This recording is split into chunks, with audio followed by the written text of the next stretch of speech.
Good morning, everyone. Happy Wednesday. Thank you for joining us. My name is Greenpeace Gianluca Viatoro, and I am with Blue Green Alliance. Blue Green Alliance is a coalition of labor and environmental organizations founded between the United Steelworkers and the Sierra Club, aimed to address our environmental challenges while creating good quality jobs. So we have offices in DC, the Midwest, the West Coast, and Colorado, and I lead the Oregon table. And we're happy to be hosting this event with the Climate Action Campaign. We are gathered here today to urge Congressman Schrader to vote yes on Build Back Better Act. Next, I'm going to introduce Julie Fitzgerald, who was elected as Wilsonville's 9th mayor in November 2020. She has a family background in agriculture and has spent decades working in the nonprofit conservation advocacy.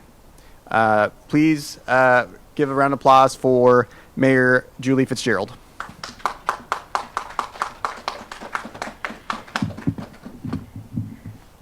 Thank you. Well, I am a new mayor, but I believe that if you ask mayors across the country, they will tell you that investments in clean transportation, like Wilsonville's smart transit system, effective bike and pedestrian options, and a good road system, as well as equitable, climate-smart housing options, will really help cities build the robust workforces they need to jumpstart a sustainable, strong economic recovery. We've got the will and the momentum in Oregon to dump antiquated policies and create a robust recovery. But without passing the Build Back Better Act, we don't really have a way to break through to our full potential. Without this act, we faced a stalled economy and further damage to the very best of Oregon, the land, water, and air that is the essence of our state and our future. We look to you, Congressman Schrader, to lead the passage of the Build Back Better Act this week. In my city, we have jobs, but many of them are going unfilled. We have industrial land and we have housing land. Our city council unanimously approved a landmark equitable housing strategy in 2020. The pace at which we can implement that, however, depends on the funding we can apply to implement all of the strategies necessary to effect change. We need the Build Back Better Act to pass to get the best out of our plan for our residents and our employers. Investing in the vibrant, nature-friendly communities that Wilsonville is known for, and making sure we have safe, energy-efficient homes across a wide price points is critical to strong and vibrant towns and cities, and really to all across our state. With Build Back Better Act investments, energy retrofits of residential, commercial, and municipal buildings will both bring down costs and protect our planet. I believe that with the Build Back Better Act investments, we can move away from the antiquated system of reserving retrofitting and other smart energy solutions for the wealthy. We cannot justify asking our middle and lower income citizens and residents to dedicate an unbelievably high percentage of their income to paying for energy costs, and to really what they need to do to stay cool in the hot summer months and warm in the winter.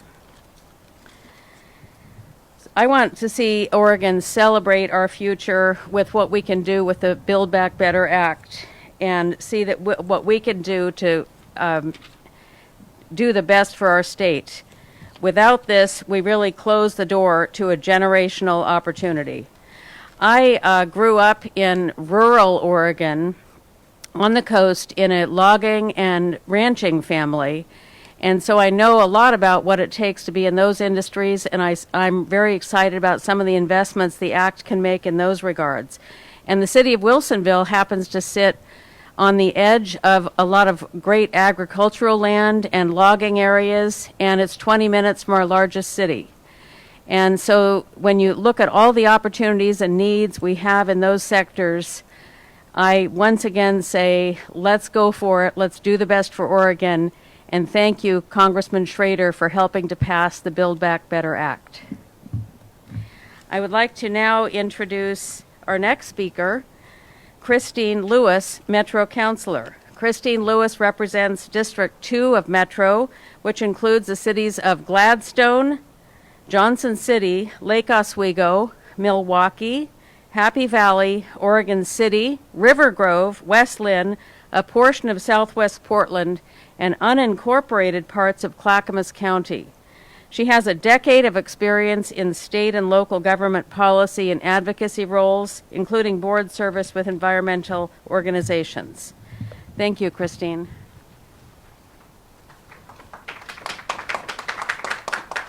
Thank you, Mayor.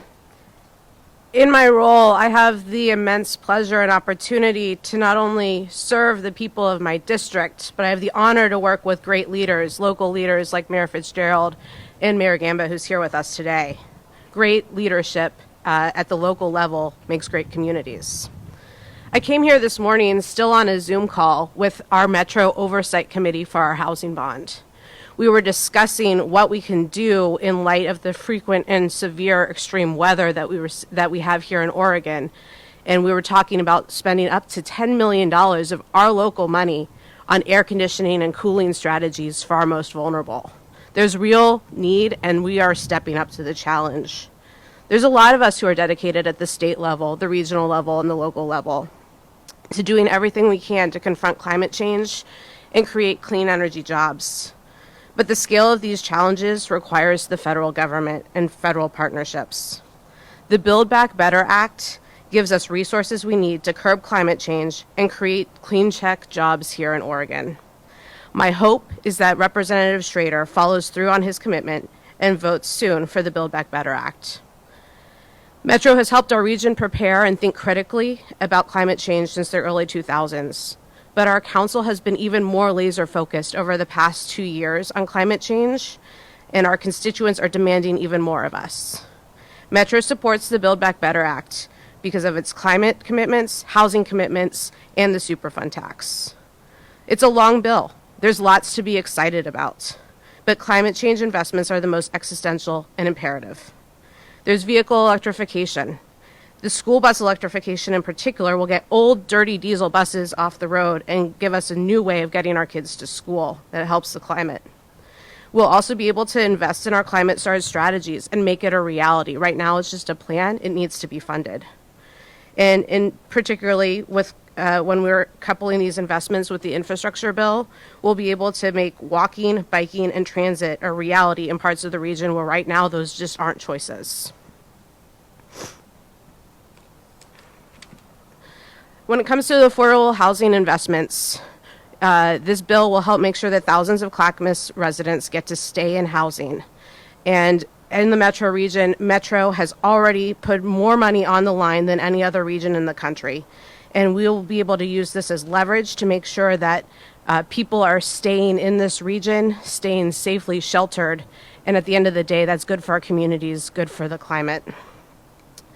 These policies in this bill are big deals. They cannot wait. The Build Back Better Act could lead to 50% reduction in carbon by 2030. This is what the scientists say we need. We want to get there, and we won't get there any other way than partnership with the federal government. I'm honored to be here to elevate the vitality of this bill, and I am urging Congressman Schrader to work with his colleagues to get this done. Is now my opportunity or my role to reintroduce Ramfis Giatano-Villatoro with the Blue-Green Alliance. He opened us today, but he's got a few more remarks. He's the son of 2 immigrants from Central America. Ramfis has dedicated the last 8 years as a community organizer, workforce development coordinator, and grant writer and development director for immigrant and labor rights organizations. As the Oregon State Coordinator for the Blue-Green Alliance, Ramfis works both with environmental and labor communities to support clean energy jobs and policy. Thank you.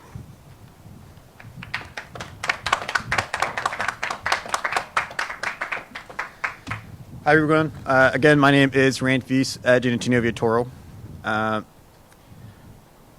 Build Back Better is a jobs bill. It's built on a very sound principle that the best investment we can make is to invest in ourselves, our roads, our bridges, in our kids, and in our clean energy future. It's a historic investment in America's working people. Will create good paying jobs in communities across the country by investing in our infrastructure and by retooling our manufacturing sector to make clean energy technologies and by making our air and water cleaner and building a more equitable future that benefits everyone. Too many workers in Oregon have been left behind. We are ready for more than just lip service from Congress. Workers understand that they don't need to choose between clean air and clean water and good wages and benefits to support their families. We need both. We have the ability to confront this climate crisis, and we can do it by creating good quality union jobs. Jobs that pay prevailing wages, retirement and health benefits, and provide key provisions such as access to childcare and ensuring that there are investments in preschool. This ensures that not only the clean energy jobs that will be created will also have inclusive career pathways for those left behind. Again, this is a blueprint for blue-collar workers in America and in Oregon to build much-needed infrastructure such as our energy grid, such as our bridges and roads, and the solar and wind technology that we need to get to that clean energy future and help replace the lead pipes in our schools. Again, the Build Back Better will deliver on good union jobs and make our country more equitable with cleaner air and cleaner water. I'll just want to end with one note. These jobs will promote apprenticeship jobs and earn as you learn training jobs, whether it's in construction or line worker positions. We're going to continue to support this bill. We continue to urge Congressman Schrader to support this bill. Next, I have the privilege of introducing Mike McNally, proprietor of Fair-Sing Vineyards. Mike, again, is a board member and past president of the Willamette Valley Wineries Association and is the owner of a small agricultural business here in Oregon. Mike advocates for better stewardship of our atmosphere through climate action.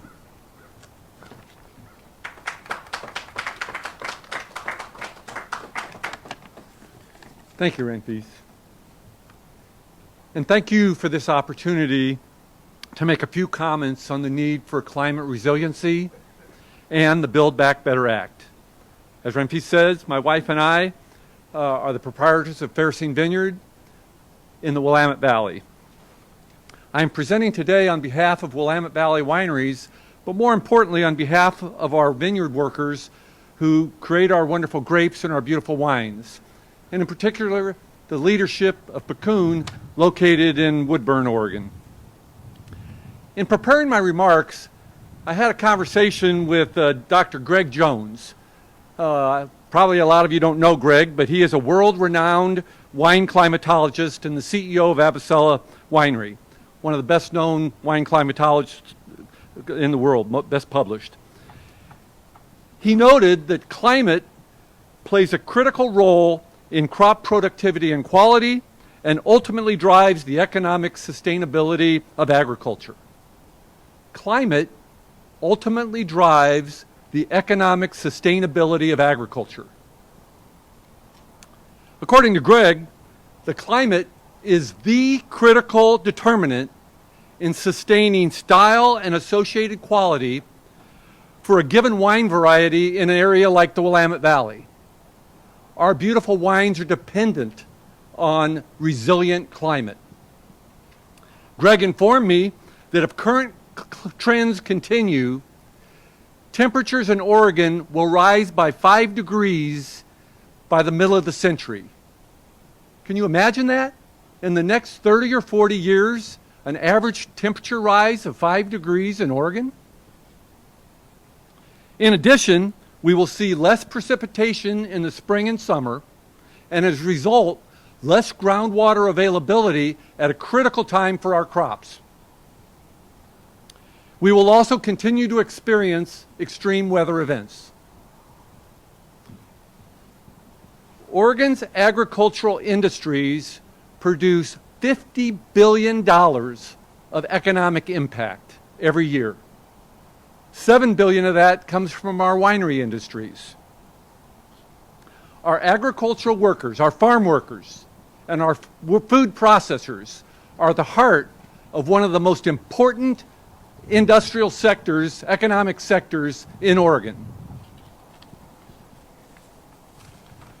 Over the past few years, historic heat waves have destroyed many of our specialty crops, acres of our specialty crops. Did you follow it in June when that 115-degree heat wave destroyed cherries and raspberries across the Willamette Valley? 115 degrees in June in the Willamette Valley? In addition, wildfires have damaged numerous crops and decimated communities. Remember the late 2020 summer where we had that heat vortex on the east side of the Cascades? That was a 100-year event on the east side of the Cascades that drove 50-mile-an-hour winds through the valley, destroyed the Santiam Canyon. The smoke settled on our Willamette Valley for over 3 weeks, destroyed a lot of crops, a lot of vineyards and agricultural industries weren't impacted, but a lot of us were, and it was devastating. However, the economic impact is significant, but the first and worst impact is on our agricultural workers. They are the first to lose their income, and they are the last to receive federal and state benefits from emergency relief. Congressman Schrader, members of Congress, thank you for supporting the Infrastructure Jobs Act. It's critical for our economy, but it is not enough. It does little to protect our agricultural industries. It does little to support our ag workers. Build Back Better supports smart agriculture, conservation stewardship, forestry research, in addition to many of the clean energy and environmental stewardship actions contained in the Act. Most importantly, it provides our farm workers with the desperately needed child tax credits and support for early child care and education. Oregon's wine and agricultural industries need you to support and foster stewardship of our atmosphere through climate action now. Please vote to support Build Back Better this week. We are out of time. Thank you.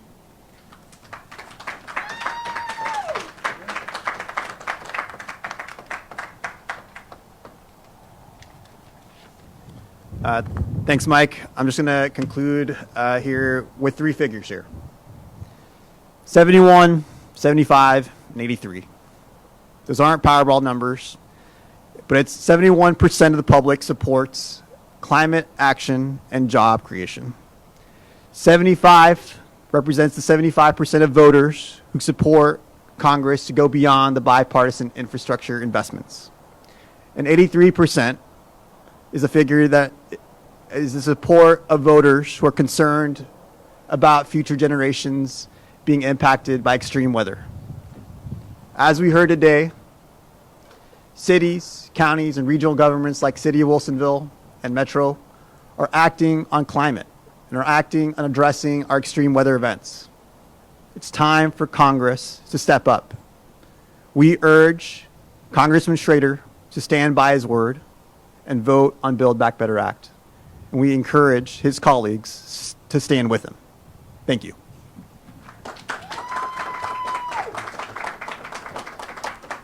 Next, I guess I will transition to